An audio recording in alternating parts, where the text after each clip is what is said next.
Hello again, everyone, and thanks so much for joining us for this Saturday's edition of Alaska Weather. I'm Dave Percy, a meteorologist with the National Weather Service, and I'll be hosting today's show again. And another day into the 90s here across kind of a more widespread area of the southern part of the state. Chitina, Copper River Basin, the warm spot at 3 p.m. this afternoon. These are all 3 p.m. readings. 94 degrees, and Gulkana, Glenelg up near 90, high 80s there. Otherwise, Stony River there toward the Kuskokwim Valley, 92 degrees, as was Stony, which is farther to the west toward the Alaska Range. And Big Lake, Susitna Valley, and Chistochina, if I even spelled that right, let alone pronounce it, there that's up toward the eastern Alaska Range in there somewhere, and Hoona in the Panhandle, 90 degrees this afternoon, as did the Kenai Peninsula, Ski Lac Lake, 90 degrees. So quite a range of temperatures across the southeast coast, anywhere from the mid-60s to 90 degrees. And this is a shot of St. Paul Island, and nothing but sun there. Got some high clouds and also some contrails, but a really nice summer sun day there with temperatures at St. George Island was at 64 degrees, which is pretty good for, that's about as warm as it gets in the summer in the Pribilofs. And the next shot here, this is heading north to Savunga on St. Lawrence Island. St. Lawrence Island clear. In fact, the skies from St. Paul all the way up to Savunga were clear today. Temperatures in the 60s as well in this area at this location. And the next shot here, a little farther than the north in the Bering Strait, this is Wales. And also clear skies, good VFR, not quite clear. Had some kind of thick cirrus here off to the north. This is the north shot there, but a lot of sunshine and no low clouds, no fog, and that actually extended up into the Chukchi Sea and along portions of the Arctic coast, and of course through the interior, mostly sunny. Fire danger, not much change, just the extreme kind of oscillating around, but the high to very high area of fire danger expanding and growing here, especially over the Copper River Basin. It's been several days with temperatures in the 90s again in the Susitna Valley, Kenai Peninsula, so we got growing extreme fire dangers in those areas. Also here over the Kuskokwim Valley up to the eastern or western slopes of the Alaska Range, an area of extreme, and the very high fire danger all the way out, looks like about into the Kobuk Valley and down the Yukon Kuskokwim River valleys, right on out to the coastline there. Temperatures quite warm today into the 70s to lower 80s out along the southwest coast as they were yesterday. And looking at satellite imagery today, lots of low clouds here over the Gulf of Alaska, right into Kodiak again on the east side with some fog. Up along the southern Kenai Peninsula, didn't quite get into Prince William Sound, at least at all, really, today. And then kind of hugging the coastline right on down the Panhandle. Otherwise, inland, though, temperatures quite warm, depending on your location, how close you were to any of the inside channels, the water, of course, and whether you're getting a breeze off of it. But you can see here the clear sky is quite prevalent from the Alaska Peninsula right on up over to the Pribilofs and then northward. This really cleared out quite nicely today with the area high pressure right through here ridging up, so we had kind of offshore flow occurring all the way up into the Chukchi Sea. And then we got some clouds diving southeastward coming up over the top of that ridge here, just clipping the eastern Beaufort Sea coast area, Kaktovik, Dead Horse, but dry, no precipitation. Any precipitation's off in the Mackenzie River Bay and Delta area. Just clouds up there today, and even those clouds were the VFR variety. And the Aleutians, a different story, a lot of low clouds, fog, or areas of fog and drizzle in the low clouds, actually from the eastern Aleutians here right on out, Shimia carrying dense fog this afternoon, quarter-mile visibility there. And that's probably going to continue. Not much of a change in the pattern out there, except maybe a little bit more precipitation will be moving in with a weak system. Today, though, just kind of an easterly drift to the atmosphere there with a high up over the St. Lawrence Island. A couple of weak troughs accompanied by just a weak surge in moisture. So that'll give these lower flying conditions maybe some light rain or drizzle and fog.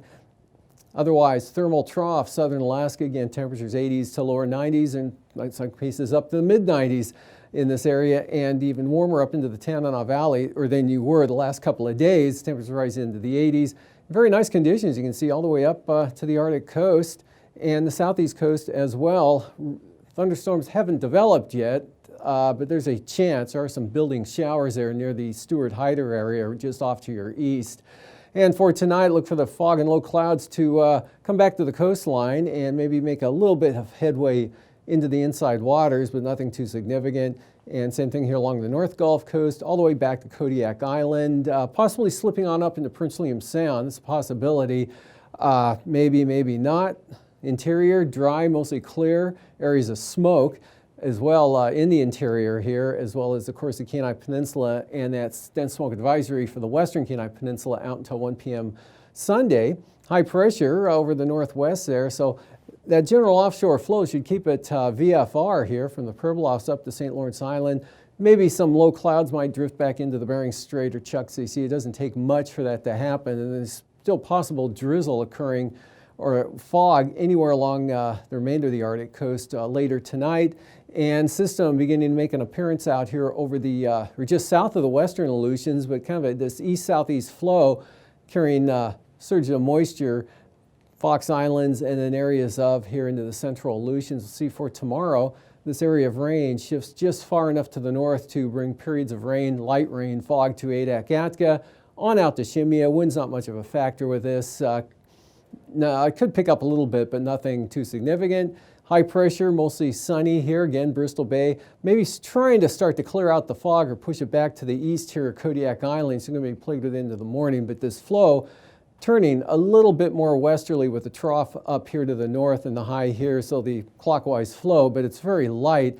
Temperatures tomorrow again in the 70s, 80s to maybe lower or near 90, I'll say, here over southern Alaska, maybe in the Tanana Valley. You see sunshine all the way up out toward the Arctic coast, and the Panhandle, a day much like today, still that thunderstorm risk here along the southern border there, or the eastern southern border. Otherwise dry and light winds. Outlook for Monday, much the same. Temperatures approaching 90 into the 80s, southern Alaska. Maybe a little bit cooler here. Kenai Peninsula only 70s. Anchorage, for example, maybe highs staying in the 70s. Kodiak Island, I'll go for a sunny day there with a light west wind, hopefully pushing the fog bank off to the east. More clouds over the Panhandle, risk of some showers. Prince of Wales Island, and then holding on to that shower, slight thunderstorm risk again, Stewart and Hyder.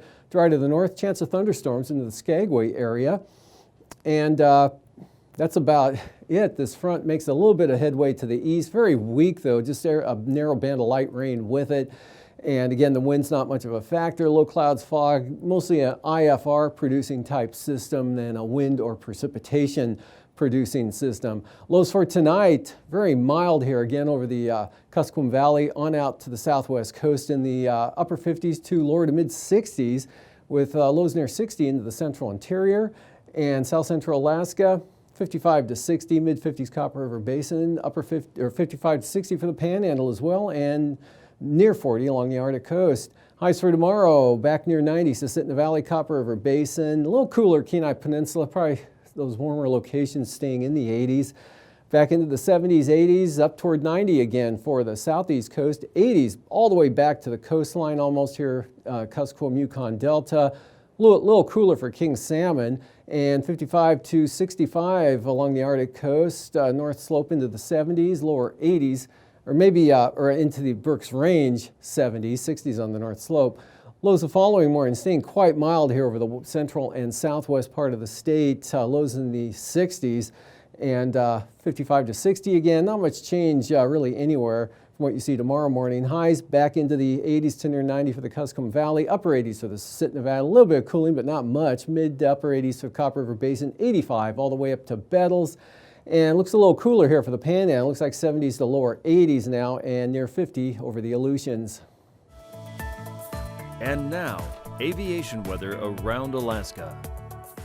Moving into flying weather, looks like a lot of IFR here from Fognak Island, just south of the North Gulf Coast, eastward, right up along the coast of the Panhandle. Marginal VFR in over the southern areas, and VFR in the interior, just some patchy areas of smoke, especially the Kenai Peninsula. And IFR off the eastern Beaufort Sea coast, a little closer in from the central coast on around Bering Sea, areas of mostly IFR, including the Aleutians, right on up into Bristol Bay now. And for the afternoon, stays VFR over just about all of interior Alaska with the IFR along the coastal areas here, not quite into Norton Sound, and Nunivak Island marginal, but covering the Bering Sea and the Aleutians, and again up into most of Bristol Bay. Marginal VFR Kodiak, IFR just south of the Kenai Peninsula, and then pulling off the coast here with the Panhandle, but looks like it's slipping on into the southern areas tomorrow afternoon. And then for the next day, that increases, moves northward and gets over toward the border with marginal VFR north of that, but still VFR Lynn Canal Glacier Bay, marginal VFR North Gulf Coast into Prince William Sound and the Kenai Peninsula, and now looks like Kamishak Bay, Iliamna in the marginal zone, otherwise VFR for the interior up until you get to the Arctic coast. And then looks like marginal VFR moves into the North Slope Monday afternoon. Otherwise, no change here over the interior. VFR Kodiak, North Gulf Coast.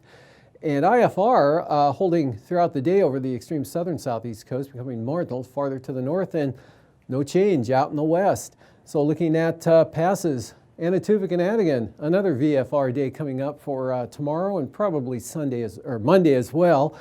And same thing for Lake Clark and Merrill, good VFR next day or so. Rainy VFR, windy, Sealing's visibility is unlimited, mostly, sort of. Isabel VFR, and for Mentasta, VFR. Tanita also looking good, wide open VFR flying for Portage as well. And for Chilkoot and White, good VFR. Moving to freezing levels, again, big upper level ridge from the Gulf of Alaska right on up into the Chukchi Sea. 12 to 14,000 foot freezing levels associated with it. You can see all the way up into the Arctic. 14,000 feet here, about where you expect 32 degrees to occur at 4 a.m. tomorrow morning. South central Alaska and Bristol Bay, Kodiak Island areas, sloping down about 10,000 feet up over the northeast interior. 12,000 across the Panhandle. 10,000 out here over the central Bering Sea, and pretty high. For the freezing or icing here above 9,000 feet, fair slug of moisture coming up. The heaviest stuff possibly could reach AKwx with some considerable moderate, but again, that's going to be above the 9,000 foot level there. Otherwise, light to very isolated moderate rime. None over the interior or the southeast coast or anywhere else. Moving on to 33,000 foot wind flow chart here. Again, tremendous ridge holds here over the interior, kind of a little bit more to the east here, but extending right up into the Arctic. This jet, northwest jet now, maybe just affecting the extreme eastern Arctic coast, possibly a little bit, but really not much of a factor anymore.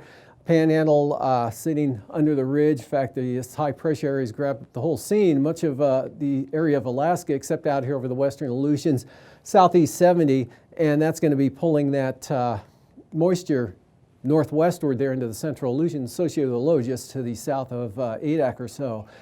And for 9,000 feet, high here covering the Gulf and southward, and then that extends up to even a little bit stronger high center right over the Seward Peninsula there. So we've got west-northwest up to 25, extreme eastern Arctic coast, otherwise 15 to 20, and pretty light over the interior under this dome of high pressure, 5 to 10 knots. That's about it. Same thing for the Panhandle, 5 to 10 knot winds. Gulf, North Gulf Coast, Kodiak, 5 to 10 knot winds.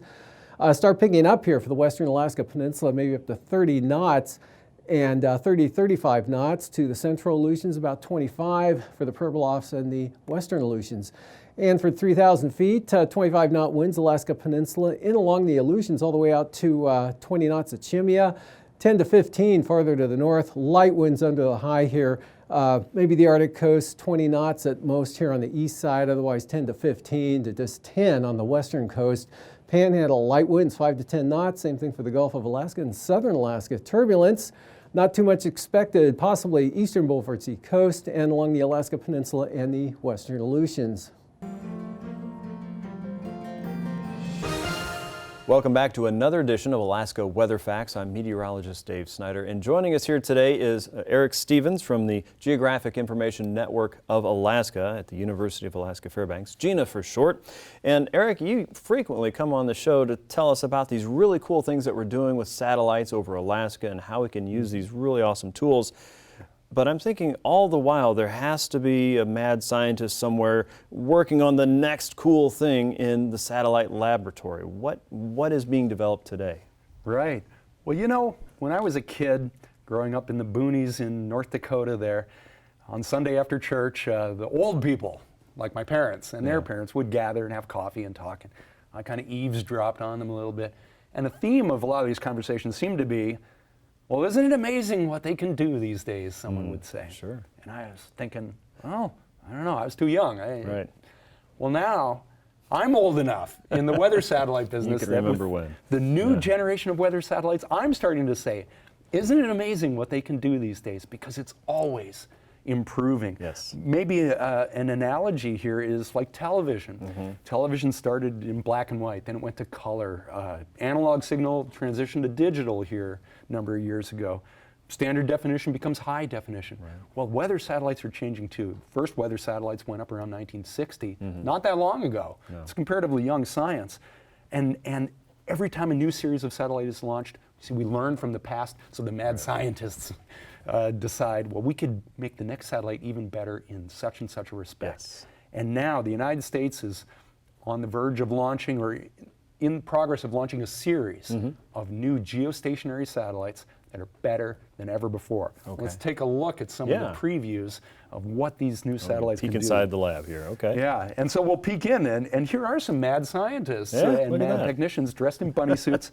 This is, believe it or not, this is the business end of a weather satellite under construction in a clean room. You don't want a speck of dust on the lens of a weather satellite's camera. So this is done in a clean environment. They are building a geostationary satellite there. Oh, cool. This new generation of satellites, if you had to answer the question, why are these better? Why do we care? Okay. You could answer it with 3 words: faster, better, more. The new generation of satellites are faster than the older ones. The images are sharper, they're better, and there's more spectral channels. We'll talk about that. Any one of these called Steve Austin sounds faster, better, stronger. Yeah. You know what though? These things cost more than $6 million. Yeah, I'm sure. They're pricey, but they are an essential tool for the Weather Service to fulfill its mission of protecting lives and property. Exactly. You got to have the tool to do the job, and it helps all of us when we get the accurate forecast, the warning in time, and this is the tool. Faster. On left here, we see what the old generation of satellites could scan in 5 minutes. On the right, that's what you get in 5 minutes, the whole planet, or at least one side of it. So it's faster. That means you can take more images over a given amount of time and make smoother movie loops out of that. Because animating movie loops really helps you highlight a feature that maybe you can't see as well in a single image. Absolutely does, yep. Let's zoom into a small piece of real estate like Texas. Sure. And we can see here a satellite that has a 1-minute movie loop visible light. You can see thunderstorms boiling there. Yeah, look at that. Yeah, the rippling of the top of the thunderstorm. This is a fun movie loop. We're going to be able to see things like this more and more often because of the new satellites being generated.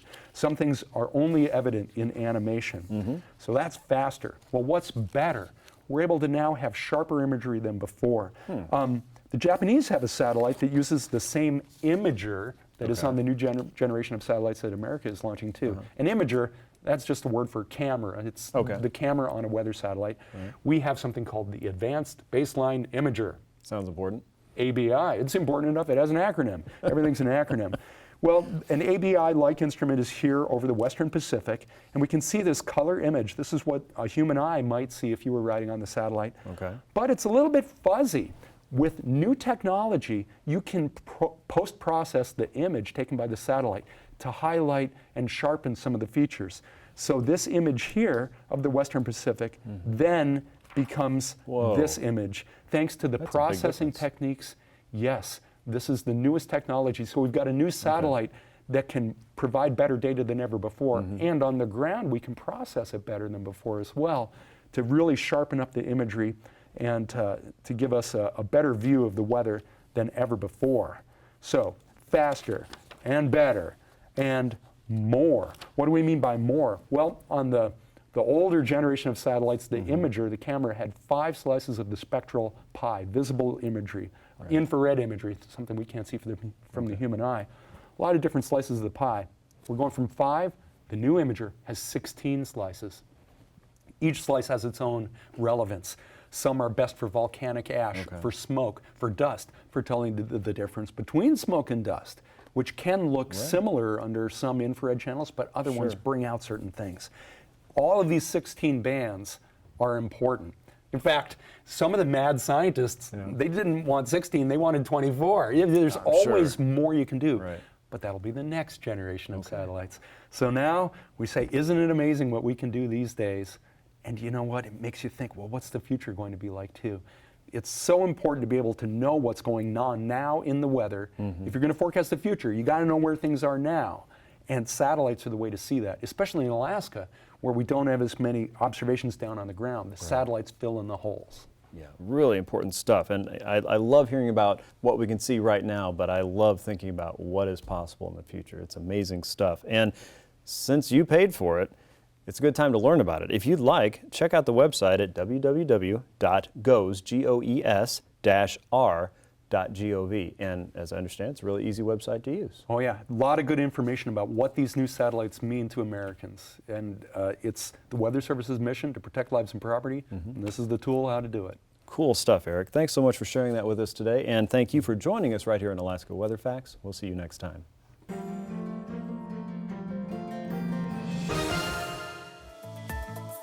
And now, marine weather around Alaska. Welcome back. Today's sea ice analysis. Not a lot of change. Looks a little farther south out here over the Chukchi Sea. No change here in the Beaufort. But really just kind of oscillating around with the currents and whichever way the wind blows up here. And that's expected to continue for the next 5 days with no real big changes expected. And coastal water forecast here, northwest 20. Pretty uniform wind pattern there for the coast. The entire stretch of the coastline, 20 knots out of the northwest, seas 6 to 7 feet. North 15, Northerly Canal. South 10, Stevens Passage. Southeast 15 for Clarence Strait. And for Sunday, light southerly winds mostly here, or south-southeast at 10 over the inside water, seas at 2 feet. Light winds on the south coast, west breeze at 10 knots with 6-foot seas, and west-northwest on the north coast with 5 to 6 foot seas. Prince William Sound, southwest at 10 tomorrow with seas running 2 feet, west-southwest at 15 for the North Gulf Coast with seas at about 4 to 5 feet. Barren Island, southwest 15, and Cook Inlet and Kamishek Bay, southwest at 10. And that doesn't change for Monday, southwest 10 knots, so winds stay light, same direction here for Cook Inlet, Kamishek Bay. Barren Islands and the North Gulf Coast, southwest 10 to 15 knots with 5-foot seas. Prince William Sound, southwest 10, seas 2 feet. Kodiak Island tomorrow for Sunday, southwest at 15, and same thing for Shelikof Strait. A little bit lighter there from Sitkinak on over to Castle Cape, and then they turn around to the east there from Castle Cape to Cape Sarachev on the Pacific side of the peninsula at 15 knots. Really, this will just kind of light variable winds at 10 knots or less here on the Bering Sea side of the peninsula and into Bristol Bay with 1 to 2 foot seas.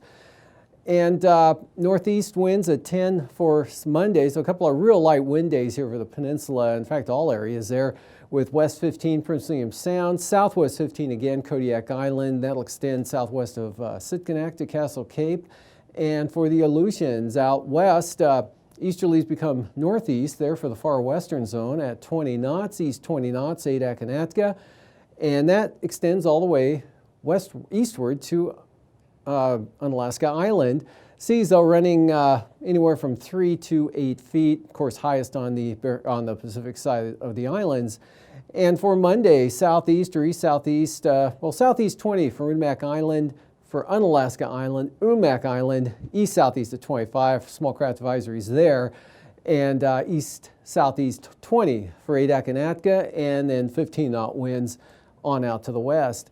Southwest coast here, south of Nunivak Island, light breeze out of the northwest, 10 knots, seas 2 feet, north 15. North side of the island, Yukon Delta coast, Norton Sound, northeast 15, but lighter, 10 knots for St. Lawrence Island, northeast 15 for St. Matthew, and variable to south at 10 for the Pribilofs. And that turns east at 15, 3-foot seas for St. Paul, St. George on Monday, northeast 15, St. Matthew Island, light west winds along the southwest coast, and 10 to 15 knot winds out of the northeast for Norton Sound, St. Lawrence Island. Up along the Arctic coast, pretty much westerly here across much of the coastline, 10 to 15 knots, staying 15 here central coast eastward. Swings around to the southeast there over toward Kaktovik, Barter Island area, and then southwest 15, Cape Beaufort to Cape Thompson to Wales, northwest at 10. And those stay light on Monday, northerlies there for the southeast Chukchi Sea, around the western capes, 15 knots out of the northeast, otherwise down to 10. And from about Point Lay all the way over, winds will be quite light at 5 knots with seas at just 2 feet, mostly with an onshore direction. And for tonight, mostly clear, be areas of smoke, maybe some higher level clouds here across interior Alaska, and the dense smoke advisory is back into effect later this evening until 1 p.m. tomorrow afternoon for maybe possibly areas of smoke reducing visibilities to a quarter mile. Otherwise, no big changes occurring here anywhere, even out west, except for that system trying to push some rain up, which it probably will into the western central Aleutians, especially the central Aleutians tomorrow. High pressure holding over the central and eastern Bering. Another nice day from St. Paul up to St. Lawrence Island. A day much like today, temperature and wind-wise and smoke-wise over the interior as well as the southeast coast.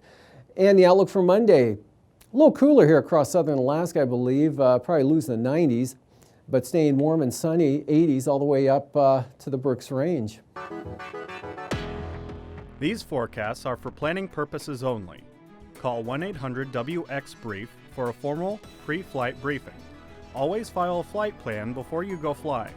The U.S. Coast Guard Auxiliary urges you to leave a float plan with a friend or the harbor master before you go boating.